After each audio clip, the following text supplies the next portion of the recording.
Tonight, an Easter egg hunt in Janice Hawkins Park. Plus, find out some tips to help you prepare for the upcoming career fair. Stay tuned. TrojanVision Nightly News starts now.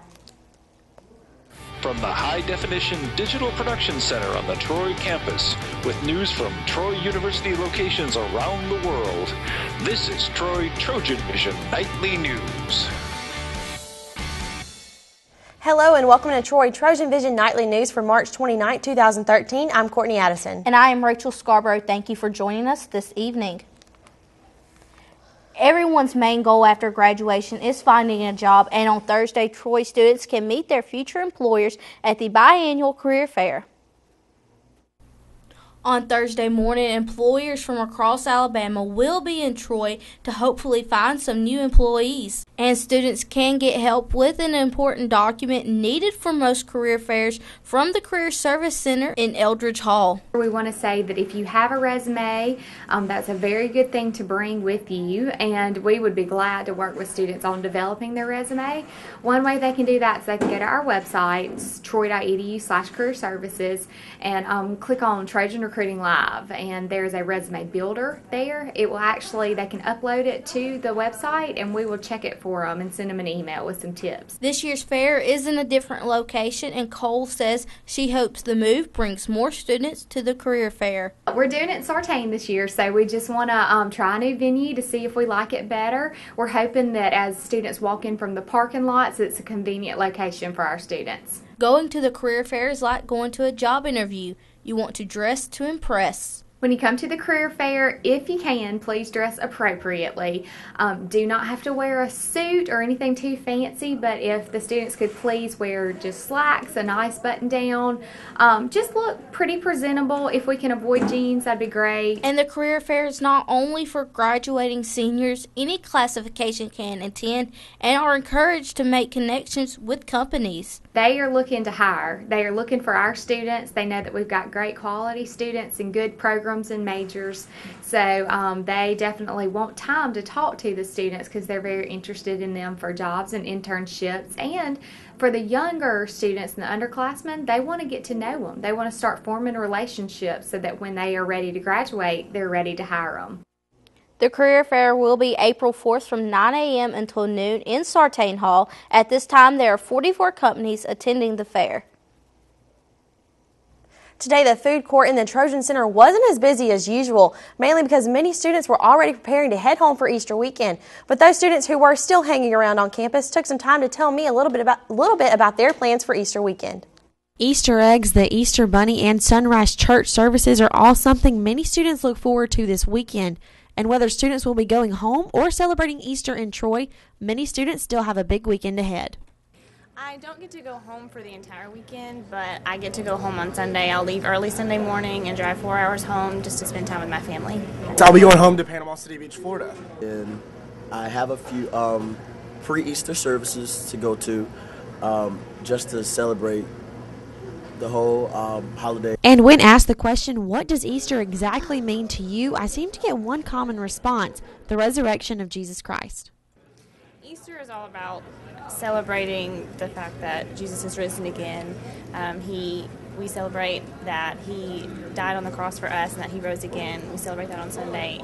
Well, to me, Easter is a time definitely for our Lord and Savior Jesus Christ to have given himself for our sins. But it's also a time for families to come together and just remember that through celebrating our life as well as just our life here on earth. I think the most important part of it is where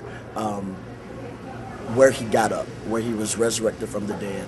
And because of that, Easter reminds all believers, all Christians, all people that we have redemption. We have a way to heaven. We have a way to the throne of grace. And along with holidays comes family traditions. We still color Easter eggs at my house, even though I'm the youngest. I'm 20, but I have a nephew that's 1 year old, and this will be his first Easter, so I'll get to hunt Easter eggs with him. And my family always makes a brownie bunny, and we always eat that. It's like our tradition. We always hide eggs on the beach, so I'm sure we'll be doing that with my baby cousins. Easter is this Sunday, March 31st. And while some college students are packing up and headed home for the weekend, some members of one Troy University organization were hiding Easter eggs for faculty and staff's children. That's right, Courtney. The Students Government Association brought the Easter Bunny to Janice Hawkins Park. Sydney Todd has the story. Easter Sunday is still 2 days away, but Troy's SGA is celebrating early with their annual Easter egg hunt. Each year, these students set time apart to give back to their faculty members for all of their hard work. Today is our annual Easter egg hunt. We have been doing it as a Student Government Association for years now. It's just kind of a tradition every week before Easter comes. We put out Easter eggs for the faculty and staff's children to come out here and find. So it's really just to show the faculty and staff a little bit of appreciation and to give their kids a good time. Kids of all ages searched every inch of Janice Hawkins Park for eggs and were eager to show off what they could find. There are different areas for different age groups, so for the littler kids, they're just kind of out in the open for them to find pretty easy, but when you get over to like the 5 and 6, 7 and 8 year olds, we've made it a little more challenging, hiding them in bushes and around the chancellor's house. So there aren't any prizes except for the eggs with the candy inside, and they of course get balloons if they want. Along with the SGA and the Easter Bunny, the kids got a chance to meet Miss Troy. For the Easter egg hunt, yes, this is my first time being here, so I'm really excited to see how many kids are going to come out and what all they're going to be able to do here. Overall, it turned out to be an exciting afternoon. Sydney Todd, Troy TrojanVision News. The SGA has held their Easter egg hunt for the children of Troy's faculty and staff for over 30 years. And now taking a look at news from around the state. In Birmingham, a wall of a vacant office building has collapsed after a fire tore through and sent plumes of black smoke drifting across the city skyline. The southwest wall of the building on 1st Avenue North collapsed Friday afternoon after dozens of firefighters fought to control the blaze for more than an hour.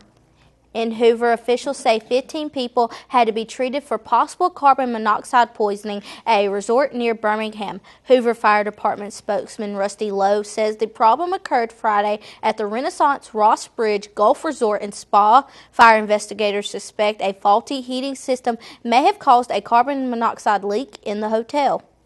And in Montgomery, the Alabama Tourism Department's contest for the best barbecue restaurant in the state is down to the final 8.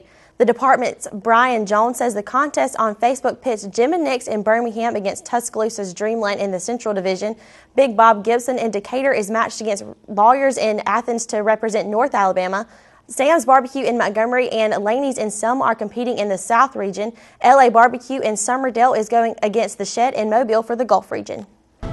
And still to come on Troy TrojanVision Nightly News, the baseball team will be taking on a conference rival for what could be the final time this weekend. Danielle Percival will be in with all the details coming up in sports. But first, the Environmental Protection Agency has unveiled a new rules to cut gasoline emissions, but it could lead to higher gas prices. We'll have that story and more after the break.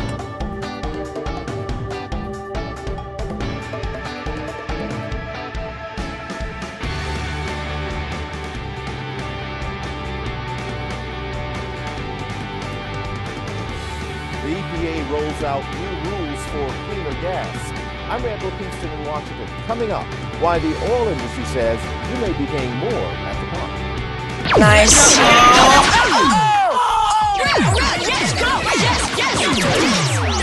No.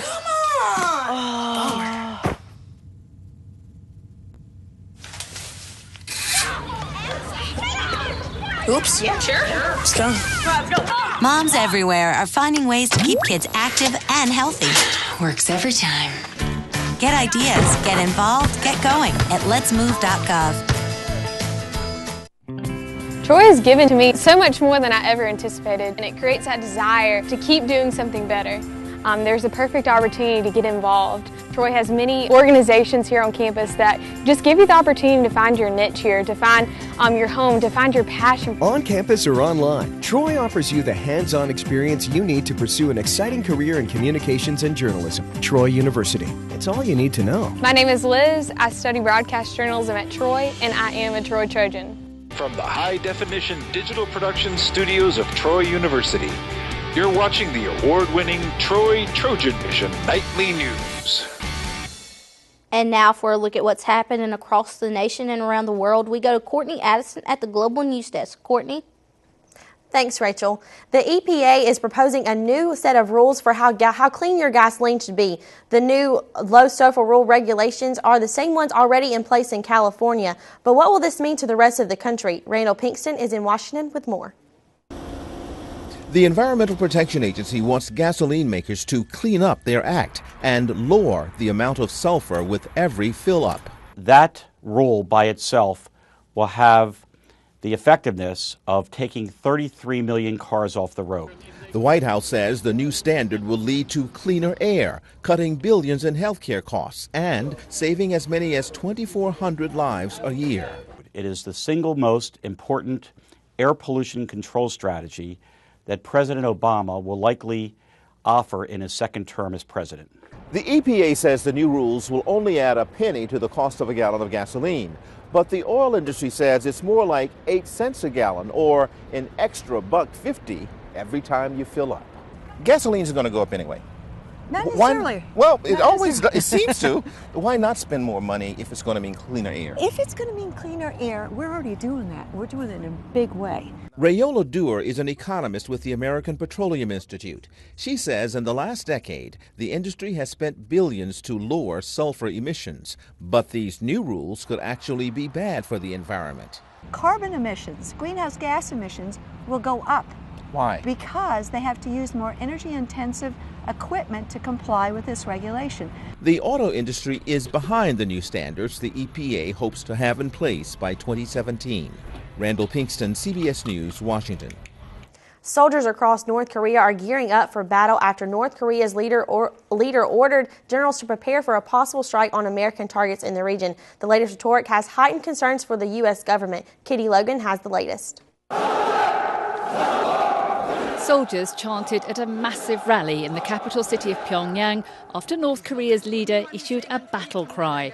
State television released photos of Kim Jong-un at an emergency military meeting. He's said to have ordered generals to prepare rockets to attack US bases in the region.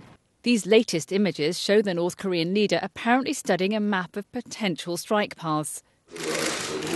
Russia's foreign minister warned any military action could destabilize the already tense region. He said, if we let the situation simply slip out of control, this will spiral into a vicious cycle. The increased anger from North Korea comes after the US flew nuclear-capable stealth bombers over the peninsula as part of ongoing military drills with South Korea. US Senator Bob Corker met with South Korea's foreign minister to discuss the crisis. But hopefully what will occur is cooler heads will prevail and this will de-escalate. North Korea has issued other threats against the US and South Korea in recent weeks, including a warning it would use a nuclear weapon. It's thought North Korea does not have the capability to strike America, but there are concerns some US bases in Asia could be hit. Kitty Logan for CBS News. Many parents are concerned about the amount of vaccinations children receive in the first years of life. Now a new study is reassuring parents. Erica Ferrara reports from New York. 1-year-old Zyla is getting her shots to protect against measles, mumps, rubella, and chickenpox.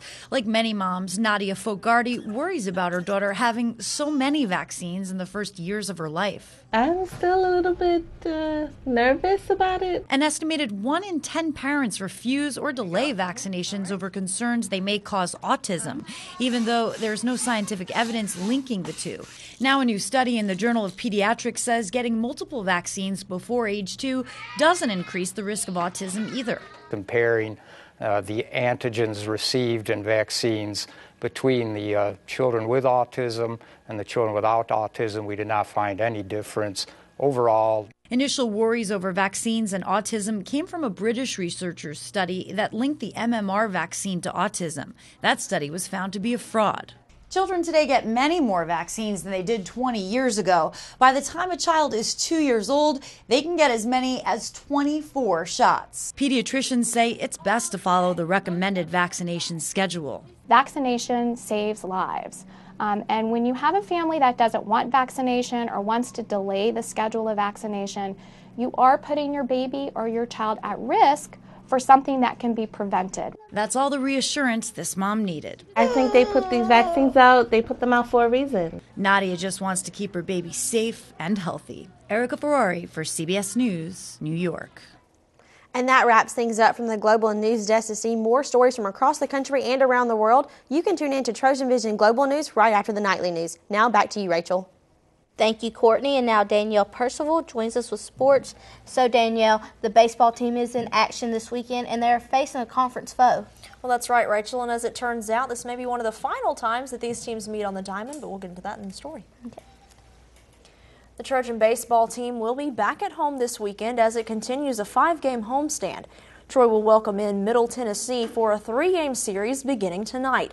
Both teams enter play with a 3-3 Sun Belt record, and each team has 16 total wins. This will be the final time these teams will meet as Sun Belt opponents, but the option is being tossed around of adding them in as a non-conference series. Head coach Bobby Pierce knows, though, that it will be a tough test for his team. They've got a really senior dominant team. It's a real experienced team, much like South Alabama's team was. They're coming off a sweep of Lafayette, who was playing really well at the time. So, they got 2 really good starting pitchers. I'm not sure who their Sunday guy is going to be, but it's going to be a big, big challenge to win the series. We're going to have to play extremely well. Tonight's game will begin at 6 o'clock with Tanner Hicks on the mound for Troy. Saturday's game will also have first pitch at 6, and if you want to catch some baseball on Easter Sunday, the game begins at 1. And for sports fans who just can't get enough football action, the Trojans will have their first scrimmage of the spring Saturday. The Trojans moved from practicing in shells to full pads earlier in the week, and now Coach Blakeney says it's time for players to step up and show what they have. We're trying to find as many guys as we can possibly find that can help us on defense or fill a void on offense. We got to have some offensive linemen. We got to have some running backs. We got to have some guys to fill in for the Chip Reeves of the world and at wide receiver and not that we'll find somebody exactly like him, but somebody that can make that production count for us again. And if you've got nothing better to do tomorrow morning, head out to Veterans Memorial Stadium and see the Trojans in action at 10 o'clock. Coming off some good results at the Alabama Relays, the Trojan track and field team will be in action in Mobile this weekend for the second time this month. The Trojans will be competing at the Jaguar Invitational at South Alabama. Just like the Jaguar opener from earlier this month, this will be a one-day meet with competition on Saturday. The team will get the opportunity to compete against 2 conference schools, and this meet marks the midway point of the outdoor season. The Trojans will look to build off the 2 Sun Belt Conference Athletes of the Week as the Trojans swept the track awards in the conference. And the women's tennis team will look to stretch its winning streak to 9 as it takes on South Alabama today, followed by Louisiana Lafayette on Saturday. Those matches will take place in Lafayette at Cajun Courts. And the men's tennis team will be in Murfreesboro this weekend at the Sun Belt Shootout. They too will take on South Alabama, but at 8:30 Saturday morning, and then we'll wait to see who their opponent later that afternoon at 3 p.m. will be, and then we'll conclude their action in the tournament on Sunday. So Rachel, Courtney, we've got action on campus this weekend, just the baseball team. Everyone else is either off this weekend because it is Easter weekend or on the road, so we'll just have to get some baseball action in. Hopefully there'll be some fans out there to support the team. Maybe not everybody goes home for the Easter weekend just yet, and we can have some fans out there to support the team onto a victory. Yes, that's Absolutely. always. Thank you. Thank you. Still to come on Troy Trojan Vision Nightly News, we'll show you how local children can learn to stay healthy while having fun. But first, today was the first day in quite a while we have felt those spring-like temperatures, but will they be sticking around throughout the weekend, Bree? Headed throughout our Easter weekend, it does look like those spring-like temperatures will be sticking around. However, we may be experiencing significant amounts of rain. I'll have more coming up next in weather.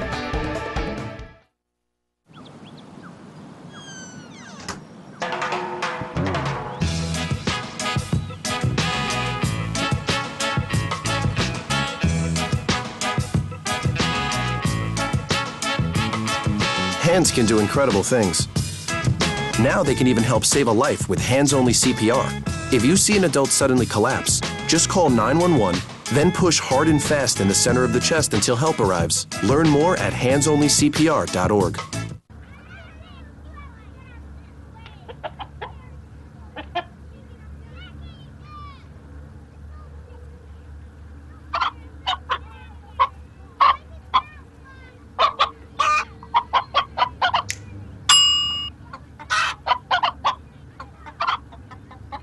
Separate raw meats from other foods by using different cutting boards. 3,000 Americans will die from food poisoning this year. Keep your family safer. Check your steps at foodsafety.gov. From the high-definition digital production studios of Troy University, you're watching the award-winning TrojanVision Nightly News. Now Bree Sanders joins us for a look at weather. So, Bree, today was really the first day we had those really spring-like temperatures. Everyone out on campus was in shorts and a T-shirt and their flip-flops. Is that going to be sticking around into Easter weekend? Well, it does look like those spring temperatures will be sticking around for us and the viewers at home. But unfortunately, around Easter Sunday, we may be experiencing a little bit of rain. I'll get more into that in just a moment, though. First, let's take a look at what's going on around campus. We see the sun setting right to the west of Bibb Graves right now. A gorgeous day outside, however, very warm conditions. So if you're out and about or headed home from work, you can definitely go ahead and start to enjoy your weekend. Moving into our current conditions, we have sunny skies, temperatures at 73 degrees, dew points at 32 degrees, humidity is at 22%, barometers at 30.19 inches and steady. Winds are coming in from the west-southwest at 8 miles per hour. Today's stats, we had a high today of 74, a low of 36. There was no rain in our area today. The sun rises at 6:36 a.m. and it should set at 7:02 p.m. Temperatures around the state, we have a lot of lower 70, upper 70 degree temperatures right now. Mobile coming in at 70 as well as Huntsville at 70. Birmingham at 71, Montgomery at 72, here in Troy at 73. Phoenix City at 72 and Dothan with a high at 74. Current temperatures around the United States, on average in the northern part of our state, we're right about 71 degrees there in the Birmingham area. As we move throughout the rest of the southeast, those temperatures decrease significantly into about the mid-60s, upper 50s there in North Carolina. Temperatures around the United States, looks like most of the states right now are finally feeling those spring-like temperatures. A lot of yellow and orange pigment going on throughout the states right now, almost 80 degrees in the southern states. Current surface map, we have a few stationary fronts coming through the northern part of the states, cold front pushing through New Mexico area. Taking a closer look back at the southeast, however, we do have the stationary front cutting right through the northern part of our state with a few rain systems forming right there in the Tennessee area. Precipitation forecast for the next 48 hours, we may be experiencing about 1/4 of an inch of rain or so in our state, as well as the states surrounding us. As we move into Saturday, like I said, those rain conditions will be forming in the northern part of our state, and on Easter Sunday, they probably will get a lot heavier, so we may have about a 30% chance of scattered showers and thunderstorms in our area. As we begin our week on Monday, it looks like the rain parts ways right here in the southeast, but on Tuesday, it comes back into the southern part of our state. For tonight's forecast, we have mostly clear skies in the area. Winds light and variable coming in from the south-southeast at 5 miles per hour with a low of 46. Moving into tomorrow's forecast, we have partly cloudy skies in the area. Winds light and variable coming in from the south-southwest at 6 miles per hour with a high of 75. So if you thought today was beautiful, just wait until tomorrow. Moving into Easter Sunday, however, we do have isolated thunderstorms in the area, about a 30% chance of rain. Light winds coming in from the south-southwest with a high of 78. So we see those highs getting a lot higher, almost to about 80 degrees, a lot warmer in our area, but we may have those significant amounts of rain in the way, so definitely be on the lookout for that. Moving into our 4-day forecast, like I said, tomorrow that high gets to about 75 degrees with a low of 53, and on Sunday, here comes the rain. That high gets to about 78 degrees, a 20% chance of scattered showers and thunderstorms in our area. The low continues to rise, however, to about 58. Beginning our week on Monday, the high drops back down to about 75. Still those spring-like temperatures in our area. We do have a 30% chance of rain left in our area as well. And on Tuesday, that high drops down to about 70 degrees with a 40% chance of showers in our area. So, Courtney and Rachel, we have seen those spring-like temperatures today, and everyone was walking around in their shorts and T-shirt. And it will continue to get warmer throughout the weekend, but we may have that possibility of rain and thunderstorms on Easter Sunday. Gotcha. You know, well, hopefully that rain will kind of hold off a little bit, so whether people are going to church or they're going to the baseball game or any kind of Trojan athletics, they'll be able to enjoy it. Absolutely. So, Thank you so much.